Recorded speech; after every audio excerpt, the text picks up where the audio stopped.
Welcome, everyone. Welcome back to day one of Crime Writers Week. If you can see and hear me, please drop your location in the chat so we can see where in the world you are joining us. And I'm going to drop some special links for you, and I will drop them intermittently throughout today's session.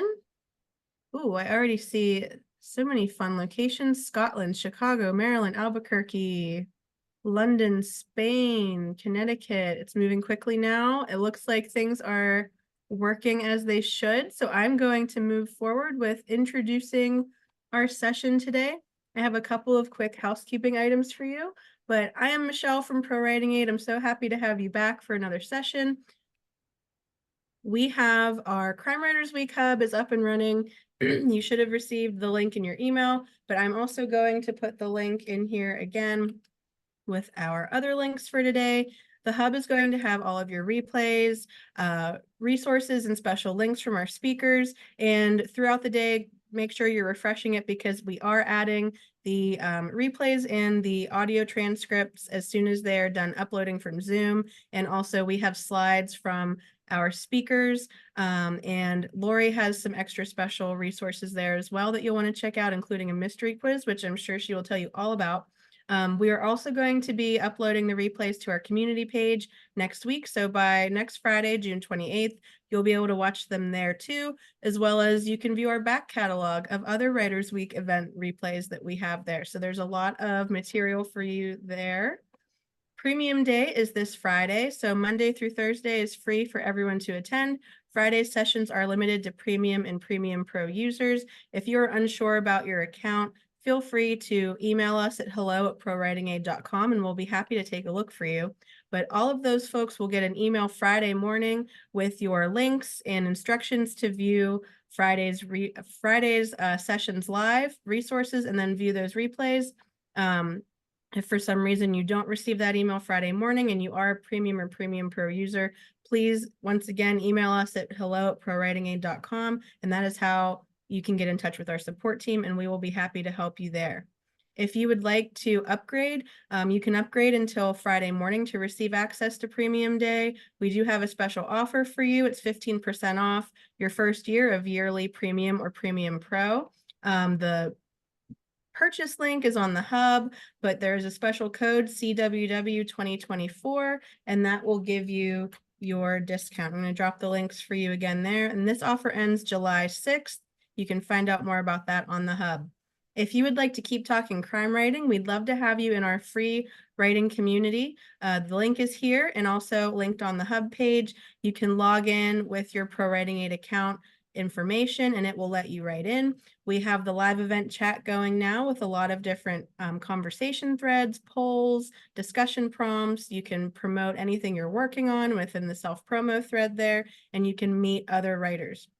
So please join us there. Reminders for today's session, please use the Q&A box if you have questions for our speaker. As you can see, the chat moves quickly and we don't want to miss any of your questions. If you would like to chat throughout the session today, feel free to do so. Please change the drop-down menu to everyone, and then everyone can see your messages. Otherwise, by default, they will just come to the host and panelist. And lastly, all of our offers from our speakers will be available on the Crime Writers Week Hub and within our participant guide. So everything you need will be on the hub. So thank you for joining us. I'm so excited to introduce our next speaker to you. Lori Puma helps authors write novels that inspire readers to skip bathroom breaks and survives on chips and salsa. She started her writing career publishing scientific papers, great reading if it's 3:12 a.m. and you've run out of Ambien. Since then, she's worked a variety of jobs, many of which involve telling stories with numbers. Now a developmental editor, excuse me, Lori has done guest spots on writing podcasts, including the Creative Writers Toolbelt, Writership, and the Writescast Network. She also runs a blog and creates quizzes to help writers craft page-turning fiction. Visit her website to take a quiz and see if your work in progress will leave readers hungry for more of your writing. Welcome, Lori. We're so happy to have you here. Hi, great. Thanks so much for having me, Michelle. Let me get my thing started and I'm gonna turn off my video so you don't have to watch my face. Awesome. Let me click a couple more buttons. So I am excited to talk with you today about building the puzzle behind your mysteries plot. And before we get started, I just want to say if you tried to access the mystery quiz and something went wrong, yeah, I'm really sorry. That was a problem with my quiz provider. There is now the PDF version on the Crime Week Hub. And I also included a link to it. I made some extra material for some bonus material for you guys. And I included the link to the PDF of the mystery quiz in there. Okay, and about me, as Michelle said, I've been a developmental editor since 2017. I trained as an epidemiologist, which they're sometimes called disease detectives, and I relied on a lot of that training to come up with the presentation that I made for you today. I also wanted to give a shout out to my visually impaired friends. I have a visual impairment too, and I added alt text to all of the slides. So you should be able to know what's on them when there are graphics. And one personal thing is I write jokes, and I had a mystery themed one to tell you. I've learned so much from reading mystery novels. For example, one thing I learned about travel is that if you're taking a train or a cruise and you hear that there's a famous detective on board, it's time to reschedule. So, thank you. That's my joke. And now let's jump into the meat of what we're going to talk about today. So we're going to look at the anatomy of a puzzle, and we're going to specifically look at a murder mystery. And then we're going to talk about some problems that happen that make the puzzle in your book less fun for readers and how to fix them. We're going to talk about what the universe of clues that you should create for your mystery is. And I need to move this guy. Then we're going to talk about how to make the best use of clues in the moment within a scene. And then we'll move to doing that with how do you make the best use of your clues and puzzle within your plot. And then finally, I'll remind you where to get the resource list and talk a little bit more about what I included in it, and we'll do the Q&A. So let's jump into the anatomy of a murder mystery. Okay, so here is a representation of a book. We've got the beginning on the left, the end on the right. It's split into 4 equal sections. We call the first section Act 1, the 2 middle sections Act 2, the 4th section Act 3. And then from top to bottom, we're going to organize our characters based on how innocent or guilty looking they are. So that is a murder mystery. And in a minute, when my animation continues, we are going to have a body show up eventually. There it is. So we've got an image of our body because with a murder mystery, somebody has to die. So they have died down there at the bottom. And after they die, you'll see to the right 3 boxes outlined in blue, numbered 1, 2, and 3 appear. Those are our clues because we're going to go to the crime scene and figure out what is happening. Oh no, I screwed up and messed up the timing. So let's do it. How do I? Okay, so we're gonna lose the animation, for which I'm sorry, but we'll just talk through it. So so the next thing that was supposed to appear were the 4 circles in Act 1. So we've got our pink circle up here at the top, who is innocent. They're up at the top. Our gray circle is on the dash line, so we're not sure about what happened to them, whether they're innocent or guilty. And then we've got our 2 our white circle and our black circle are below the dash line, so they are our suspects. And then when we move into the first half of Act 2, we still think our pink circle is innocent. We meet 3 new characters who are our yellow circle, our red circle, and our light blue circle. And then we move our white circle and black circle are still suspects, and the black one is moving down. We think they're looking guiltier. And by the end of Act 2, Gray Circle has become our prime suspect. And one other thing that happened, so we're collecting more clues in Act 2, the first half, and then there you can see that there is a box that's kind of green that is labeled with a 3. That's a clue that has changed in its significance from the Act 1, right? So, excuse me. So at this point, if the animation worked, everything would have been missing from the second half of Act 2 and Act 3. And what I would have asked you is, what do you think, if you know anything about story structure, you know that there is a big plot twist that happens at the middle of the story. And I wanted to ask you what you thought that plot twist might be, but I managed to wreck it for you. But when I practiced this with my friends, they guessed things like, the gray circle was going to become the next victim. And basically they had other ideas about how the gray circle is our prime suspect, but they're gonna not be the prime suspect later. So if we now move to the second half of Act 2, we've got our yellow circle at the top with the big X. So gray circle wasn't our next victim, it was our yellow circle. And it turns out that because gray was our prime suspect, we had them in custody while yellow circle happened, and we now know that they couldn't have committed the first murder either. So, excuse me. So we've still got our other 4 suspects, black, red, white, and light blue circle.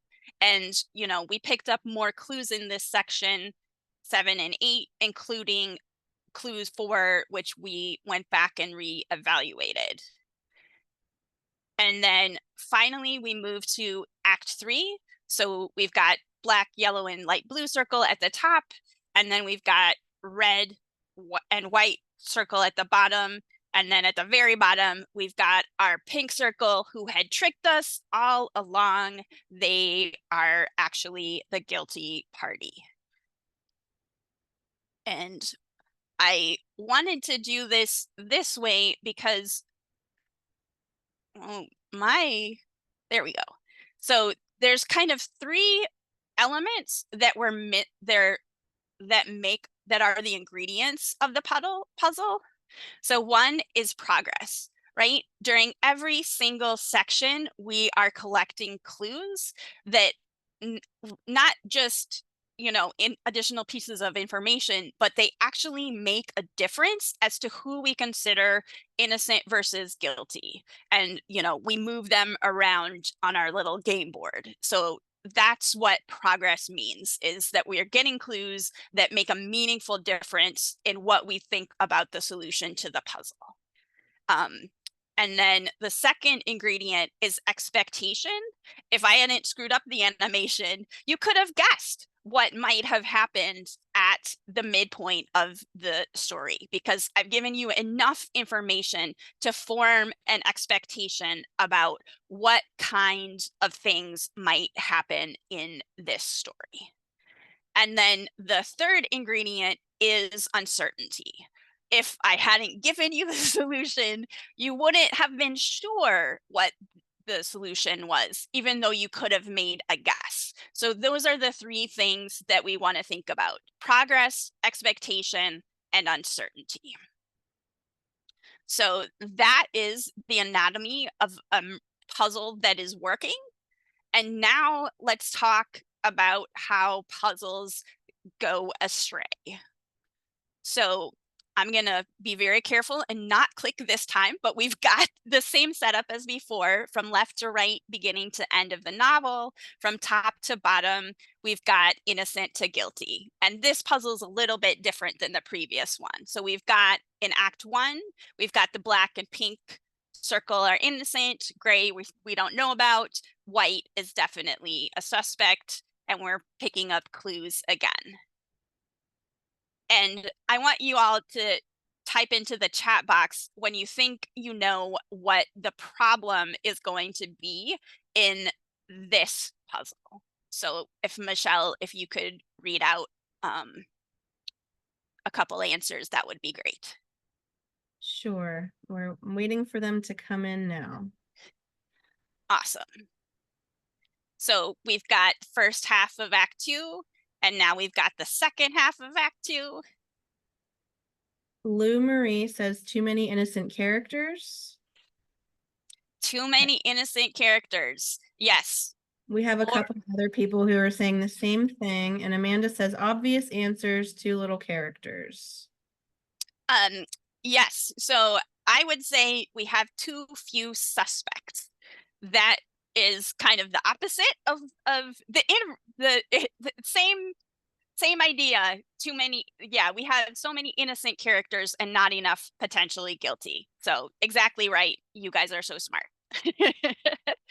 And you might be like, Lori, that's pretty obvious. Like, of course, you need to have sufficient suspects for a puzzle. And the way that this problem happens tends to be because the characters who are innocent have a lot else going on. So here, you know, you might have black circle is a love interest, pink circle is a friend who owes money to some dangerous people, blue circle is a neighbor who the detective is having a court dispute with, and red circle is a friend or relative who needs childcare assistance, right? Those are things that can hide. If you have all of that going on in your story, you might not notice that actually there are not enough suspects for the main mystery. So in order to fix that problem, there are two parts. One, it is that you can tie your subplots to the main mystery. So I just listed out the subplots that we had in the previous slide here. And then at the bottom, you can tie them in by making the subplot character a suspect or witness, you know, help, or giving the detective a clue, or helping them get access to information, or making their investigation more difficult. So for example, if the court dispute with the neighbor led the sleuth to get arrested, that's one way to complicate it. Or the final way is raising the stakes of catching the culprit. So if the kid that you're supposed to babysit ends up being taken as a hostage, that's the classic way of raising the stakes. So part one of the solution is just to, you know, you can tie those suspects subplots to the main plot. And the second part is pretty obvious. You can add more suspects. And here I listed out all of the different relationships your suspects might have with the victim and the community in your story, because you want to have a range of different types of relationships so that your characters seem distinctive. Okay, so that's problem one and the solution. And now let's move to problem two. Same setup as before, from left to right, beginning to end, from top to bottom, innocent to guilty. And our little people in the circles are going to appear, and you can type into the chat again when you've got a guess as to what is wrong in this setup.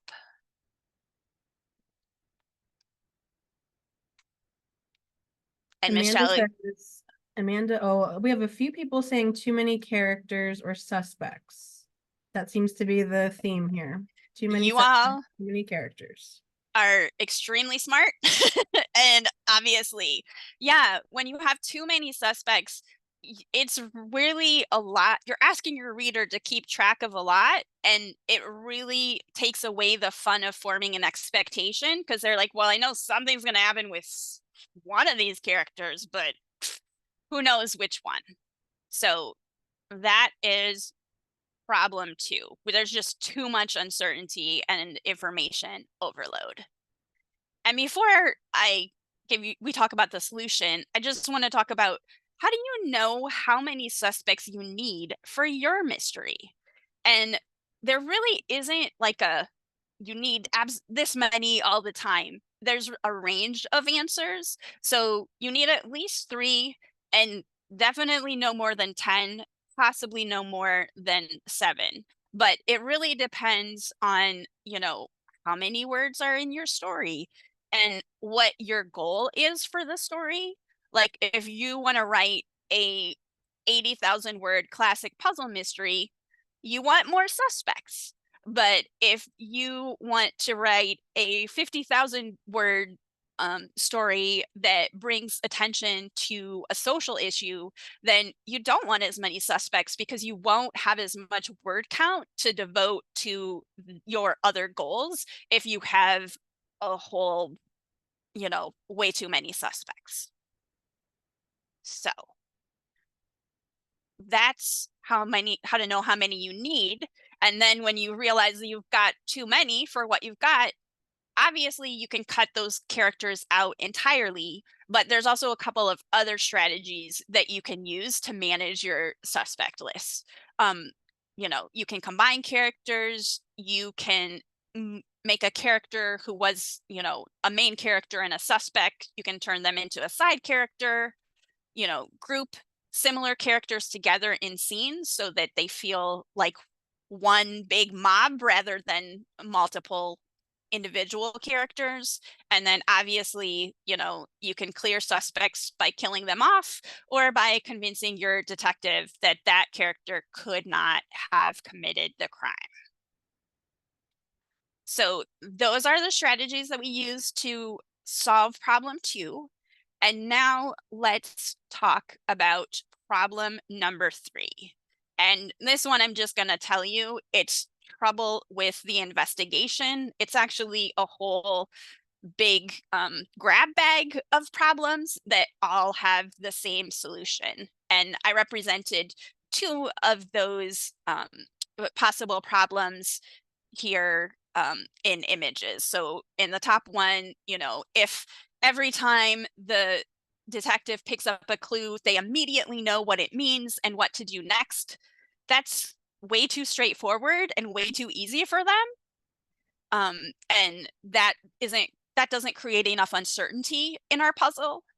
And then the second image is, I have the clues, and then so there's 5 clues total, and clues 2, the second clue is the meaning of it changes 3 times after we pick it up.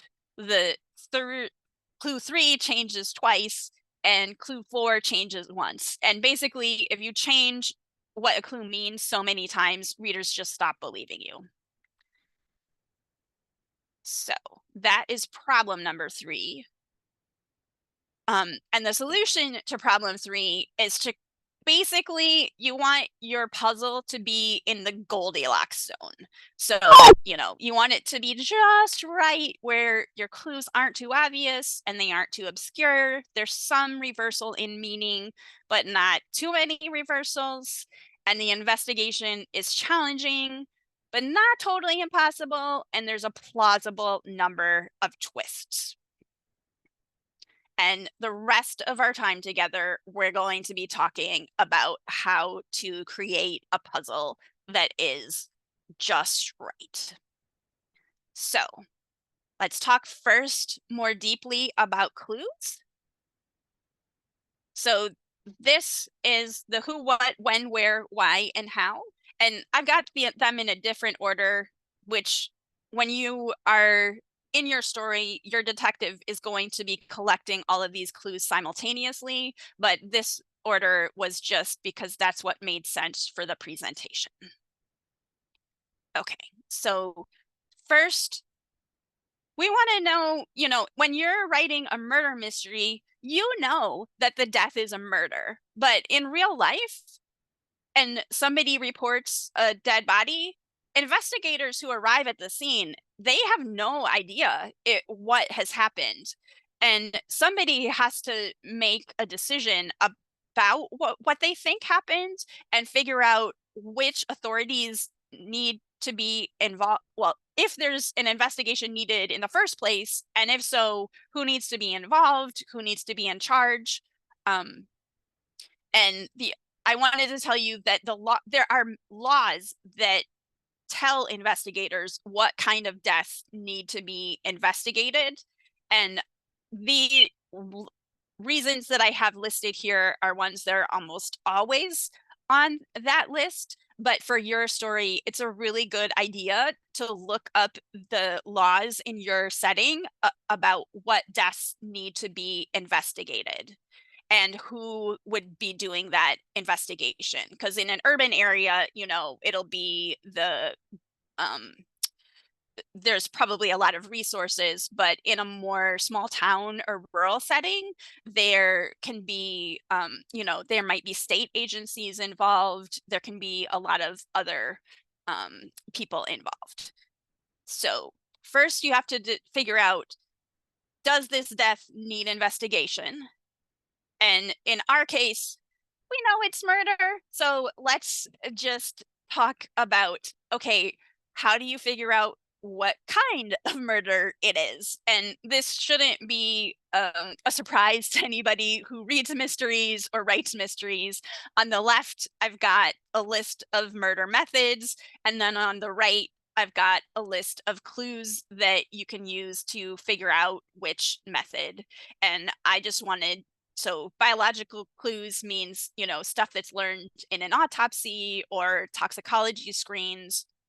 Physical objects means like, if there's a bloody knife, or observations. If there's tire tracks nearby, we can probably figure that the person was run over by a vehicle.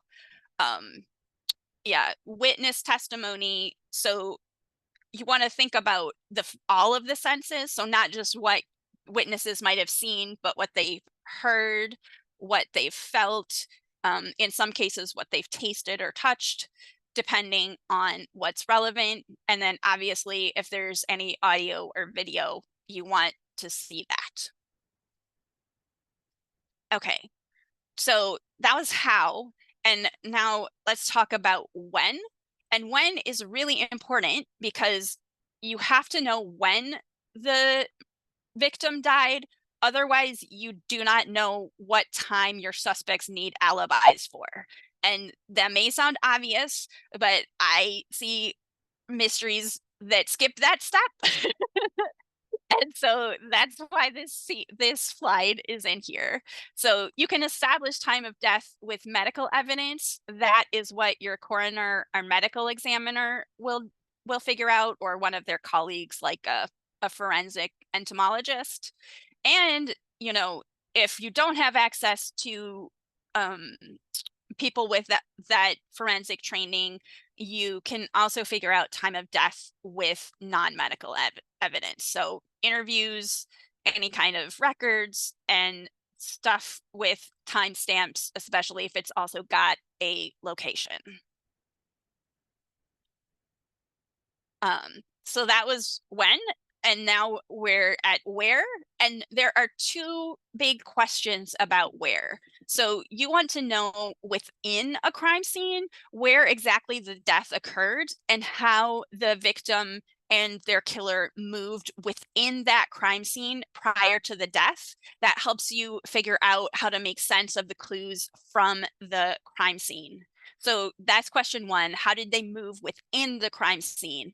And then the second question, what happened to the body after death? So post-mortem, were they moved? And if they were moved, if the body was dumped, and then there's going to be another site out in in the world where the death actually occurred. And it would be very interesting to our investigator to find that site and look for more clues.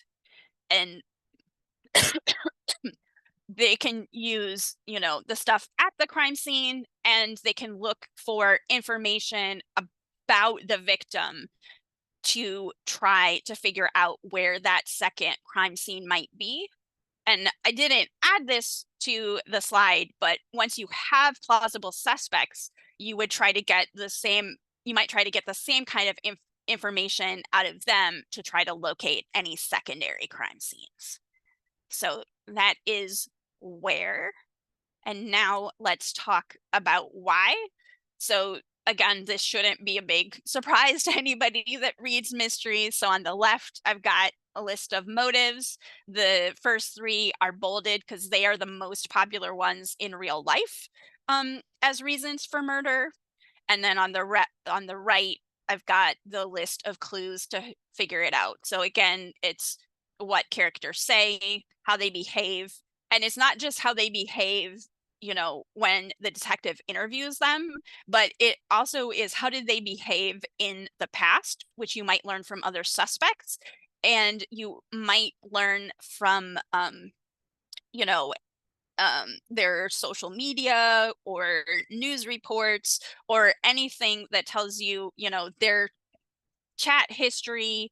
Um, you want to look both now and in the past. And then, of course, the bureaucratic records, the wills and the insurance policies, etc. Okay. Okay, so finally, we are at the last of our 5H's or 5W's and 1H. So we need to know who the victim was, if it's not obvious, and who is the culprit. And to do that, we are going to use all of the clues that we talked about on the previous slides in this section. And then the one piece that we haven't discussed so far is we want to be looking for secrets. In a good mystery, your victim will have 2 to 3-ish, 3, maybe 4 secrets. And at least one of those secrets is going to be something that helps the detective find out the identity of the culprit. So, to recap, this is a list of the universe of clues that you want for your mystery. If you want to do a simpler mystery, you can make something on this list a stated fact that the mystery or that your detective doesn't really need to find a trail of clues to figure out. If you want to make your puzzle harder, you can make the stuff on this list take more steps for your detective to figure out. So those are the clues. And now, how do you make them interesting in the moment within a scene? So clues have a life cycle. You don't just pick one up and immediately know what it means. First, you have to collect it. In some cases, you might have an extended process of searching for it. And then you have to process it, which can be separate. And then you have to understand what it means for your puzzle. So let's say the clue is a bicycle left at the scene of the crime, and your detective is law enforcement. So you don't know who the bike belongs to, but you tag it, you send it to the evidence locker. That is collection. When you try to track down who the bike belongs to, that is processing. So you might take fingerprints, you might talk to witnesses or other people of interest about the bike. You might Google the bike brand online and call up the local bike shop and ask them if they sold a bike with this serial number. All of those activities are processing. And then when you finally know where the bike came from and whether or not it has anything to do with your case, that is understanding what the clue means. And the reason that I point this out is because as the author, you don't just have clues and suspects to build your puzzle. You can also manipulate the life cycle of the clue so that you can control when a clue is understood within your plot so that you can make the most of that clue. Okay, so let's look at each of those stages of the life cycle of a clue. So on the left, I've got a list of what counts as search and collection. And then on the right, I've got when to show that clue in a scene and when to just tell the reader in a summary statement about the search and collection. And the gist of it is you want to show whenever something unexpected happens, and you want to tell when it's predictable. Okay, so similarly for processing, I've got what counts as processing on the left, and then when to show the processing within the scene on the right. And again, if something unexpected happens, you want to show it. Or if you want to have a background action, a background activity, like say your police detective needs to have a fight with her boss, they could have that fight in the lab while someone is processing, DNA samples from the crime scene. So understanding, and again, I've got what counts as understanding on the left and when to show understanding or when to show absence of understanding. So basically, you want to show when your character figures something out that's new. So there's change. And if you want to show that your character is really struggling, that's when you can show them just being like, oh my gosh, I have no idea. I'm never going to figure this out, expressing doubt in some way about their ability to solve this mystery. So that's using clues in scenes. Now let's talk about using clues in the plot. So this is a 4-part process that represents our mystery plot. So, back in anatomy, we had 4 equal sections of our story. And so in Act 1, we're going to meet our sleuth and learn about the crime. In Act 2, the first half of Act 2, we are going to continue our investigation and we're going to keep going until we form some kind of expectation that is going to turn out to be wrong. In the second half of Act 2, our investigation's scope and focus is going to change. And then in the third act, the last section of our story, we're going to get the solution to the story and our culprit will face justice. And obviously, this is one way to structure a mystery. It is not the only way to structure a mystery, but we needed to have something to talk about so that we could talk about the puzzle. So if this particular structure doesn't fit your mystery, definitely ask. You can ask in the Q&A about how to adapt. Do I want to say? Oh, right. Yes. So, all right. So in Act 1, so here we've got on the left the ingredients or the elements that you would typically include in Act 1. And then on the right, ideas for adding more uncertainty. So in Act 1, the detective is collecting clues, but they don't have a sense of how all these clues fit together. So there is a lot of uncertainty, a pretty high amount of uncertainty at this part in the story. And I gave you this list because a lot of times authors make this part of their story too easy for their detective.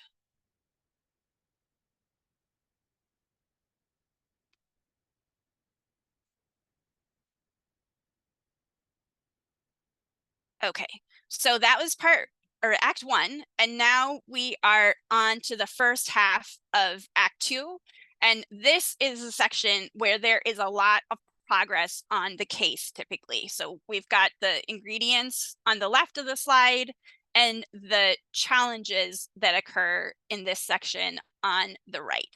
And you'll notice that pretty much all of the ingredients on the left are things that we called progress back in the anatomy section of this presentation. You know, all of these mean that our detective is making progress towards solving the mystery. And we know that we want to give readers and our detective enough information at this point of the story so that they can form a theory about what happens and make guesses as to what, you know, who might be guilty, how they did it, why they did it. And that can be a partial theory, or it can be, I know exactly who did it, how they did it, and why they did it. Or it can just be, you know, I think it's one of these two people, but I'm not sure why. Any combination works. We just want it to be something that is wrong and helps us create a plot twist.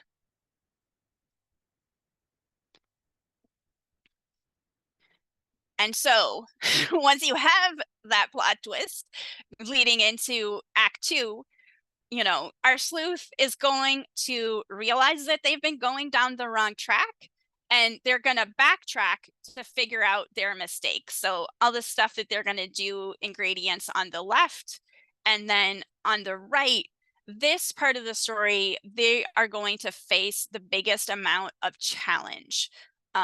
And the consequences of the challenge are going to be big.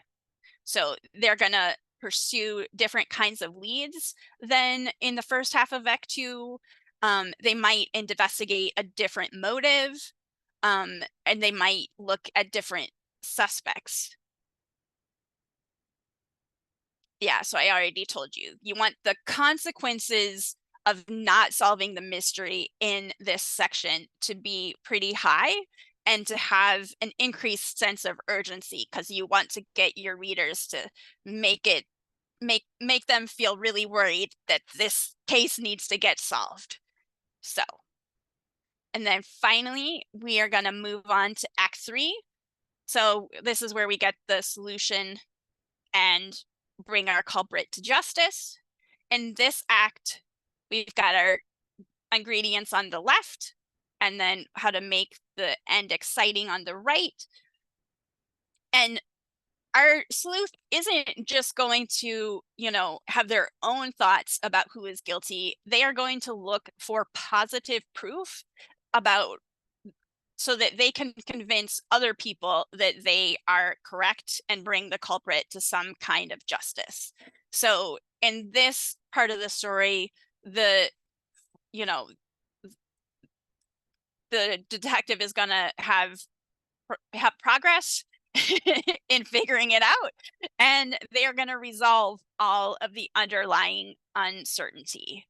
And I gave you the ways to make the end exciting because we want to leave readers, we want to show readers a confrontation between our culprit and our sleuth. And these are some of the strategies that you can use to make that confrontation more exciting because it's not going to be so much about uncovering clues at that point, but really about the danger that the culprit poses to the detective and to any other characters around. So, to recap, building the plot and the puzzle. So, creating a good puzzle is really about striking a balance between progress and uncertainty. And you don't want that balance to be static throughout the story. You want it to be dynamic and changing. Sometimes there's progress, sometimes there's more challenge and uncertainty, and then we come back to progress and then uncertainty. You want those ups and downs to feel like a natural progression with a plausible number of twists. And everything listed on the right side of this slide is a lever that you can pull to create more doubt in your readers' minds about the solution to the mystery. So, what have we learned so far today? We have learned that a satisfying puzzle has 3 ingredients: progress, expectation, and uncertainty. That our mystery needs somewhere between 3 and 10 suspects. Exactly how many depends on you and your story. 3, we want our puzzle to be challenging, but not impossible, with a plausible number of twists and reevaluations of clues. We want those clues to cover the 5 W's and 1 H of the death. We've learned that clues have a 3-stage life cycle. Search and collection is stage 1, stage 2, processing, stage 3, understanding. When you are thinking about clues when you're writing your scenes, you want to show the clue at whatever life cycle stage it's at when something unexpected happens. And if something is predictable, you just want to tell readers the results. Finally, when you're working on the plot, you want to have the blend of progress, expectation, and uncertainty be dynamic so that things are always changing and you're kind of always going back and forth. It's like 1 step forward, 2 steps back in your puzzle. Sometimes you want progress to be dominant, other times you want uncertainty to be dominant, but always shifting. And the last thing I had before Q&A was I wanted to tell you about the resource list, which is just get you a couple more tips about crafting your puzzle, your scenes, and your plot. So on the resource list, there are items that relate to writing your novel, and then there are links to articles I referenced in making this presentation that talk about how real life investigations happen. If you want to get these extras, you can go to this website, loripuma.com/mystery-extras, and type your name and email into the little box and click the thing and you'll get it. And I also wanted to give a shout out to Kate Jackson of Cross Examining Crime. She is a book reviewer and she helped me identify a couple example novels that showcase concepts that we talked about in this presentation. And that's it. So I'm ready for Q&A. All right. Thank you so much. There's so much amazing feedback in the chat right now. Everyone loved all of the information, and the theme is they can't wait to dive into it deeper and study it and apply it to their own work. So this was absolutely fantastic. Thank you so much. I'll turn my video back on so I can give you the heart sign. Thank you so much, everybody. To start out, we have just a fun idea from Jim Lewis. He says, it occurs to me this system would make a great computer app that would be a far greater plot outliner for mysteries than anything else out there. It remains to build your characters and write your story. This is just brilliant. Oh, thank you. So if you know any app developers, Lori, you could be on to know something a bunch. I used to work at tech startups, so I do know a bunch of techies.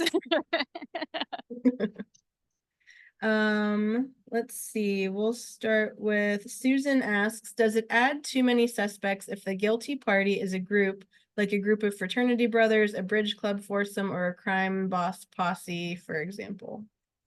Ooh, that is a good question. that I would really need to think about, and I think it might also depend. It kind of depends on the execution. Um, and so can I respond to stuff in the crime writing hub later? I'd like to think about this question and get back to you. So what we can do, I can even send you a list of all the Q&A questions, and you can respond with your answers on a document or something, and I can post that to the hub if you would Okay, do that. yes, we will figure out some way to do that because that one I have to think through. I don't have an answer off the top of my head. Yeah, we can definitely do that. We've done that in the past and it worked out well. We can also answer questions in the community. So we will figure something out. Let's see. Catherine asks, would the structure be different for a missing person, historical, family drama mystery? Um, I would say the details of it would almost certainly be different. Um, it also depends. I think you want to think about this. I think about the spirit of what I presented rather than the exact. So if you're just thinking like you're going to have a big plot twist at the middle, that's probably true. But what your plot twist might be that, by the middle, they finally identify where the missing person was the last day before something terrible happened, you know. So yeah, that's another one that the principle applies, but the specifics will probably be a little bit different.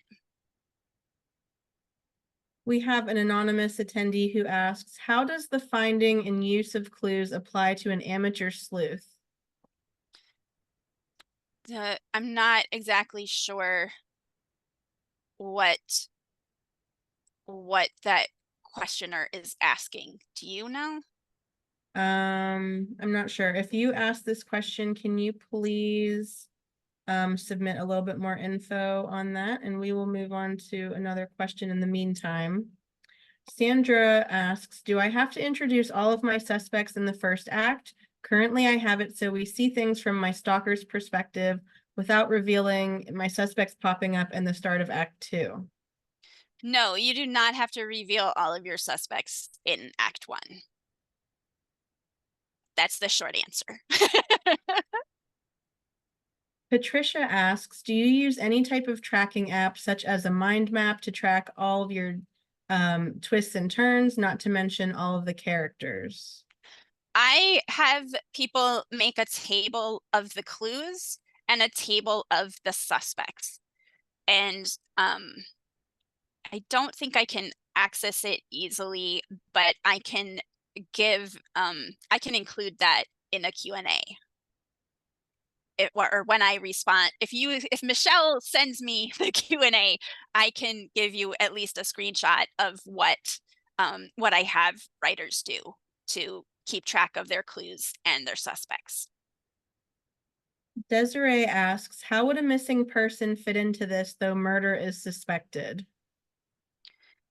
So basically you would, similar to the historical mystery question, is that what happens, how is the missingness discovered is the discovery of the crime, right? How do you know that a person is missing?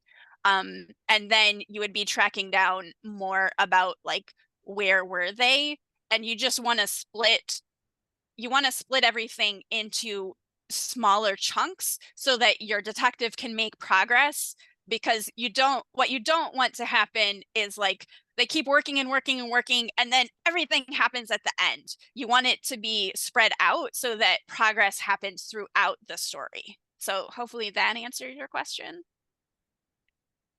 Kind of piggybacking on that, Maggie asks, how much would this translate to crime novels that don't focus on murder as the crime? Yeah, so again, it's like the general principle applies, but the details are going to change. So, you know, you want to have the discovery of the crime, you want a big plot twist in the middle, maybe probably a smaller plot twist at the end of Act 1 and the end of Act 2. It's just your chunking of the how to track the crime is going to be different.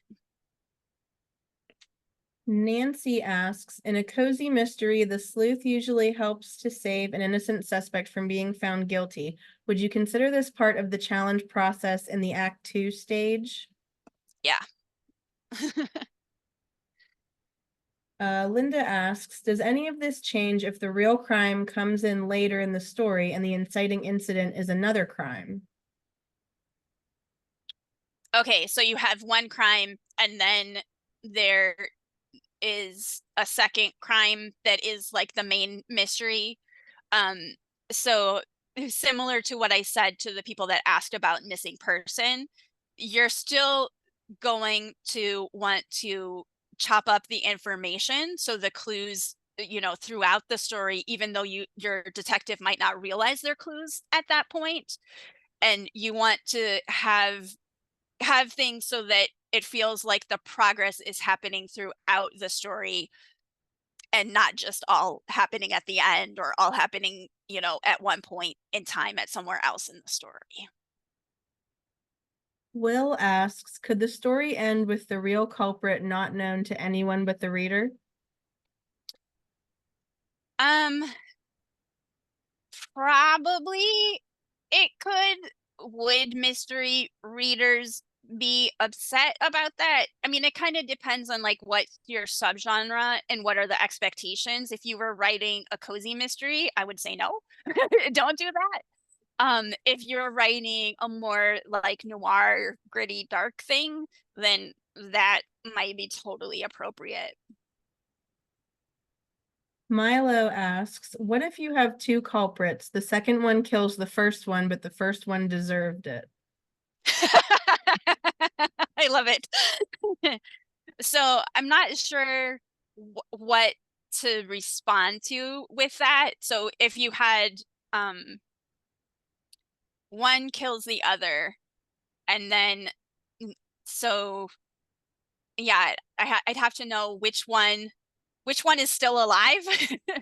Is the really guilty one still alive, or is it the innocent one that's still alive? And um you know, again, the same advice that I give to everybody is you just always want to make sure that you're making progress and having challenges at every step of the process, not just all piled up at one point in the story.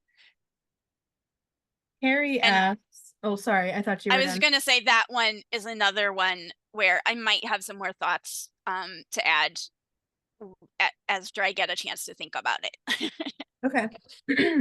Harry asks, how do you deal with clues that require specialist knowledge on the part of the investigator to interpret? How much explanation is manageable? Yeah, that really depends on what the clue is. And I think that if you it I'm not sure if I so there's a bunch of strategies that you can use. You can have, you know, the clue the detective consult with other characters. You can use analogies can often be really helpful in making something clear. Um I'm trying to think of some other strategies off the top of my head. I mean, and then if you have a lot of information, if it's information that you've split up into pieces throughout the story, that can also make it more palatable to readers. So hopefully that answers your question. We have an anonymous attendee who asks, if you can't think of a plausible explanation for the mystery that you want to include, does it mean that this particular idea is dead and it's time to move on? Or will readers let you get away with an explanation that is a stretch? I would say move on or figure out a plausible explanation. Let's see. We only have time for maybe one more. Um, Terry asks, I'm doing a cozy mystery in which there are certain rules. How many rules can you break and still be within the genre? There is no hard and fast rule to that. And I mean, like, Agatha Christie broke all of the mystery rules, but she also was Agatha Christie. So it really depends on execution and which so-called rules you're trying to break. Like for cozy mystery, some of the rules are like you don't want to be graphic in that kind of a mystery. I would never break that rule. Right? So, I think it depends. If you have more details on what rules you're thinking of breaking, I can give more feedback. All right, we are out of time. We had a couple people ask about transcripts. Yes, we are going to post the audio transcript to the hub page as well as the replay as soon as those are done processing by Zoom. Lori's links, PDF file of the mystery quiz, and slides are already on the hub for you now, so you can go there and access those. So those links are in the chat, and we have another session coming up in just 1 hour. So thank you again, Lori. This was a fantastic presentation, and I will get those Q&A questions to you, and we'll get the file uploaded to the hub at a later date for anyone who didn't get their question asked today. I know there was a lot to cover. So thank you for being here, everyone, and we'll see you soon. Awesome. Thank you so much for having me. Bye, everybody.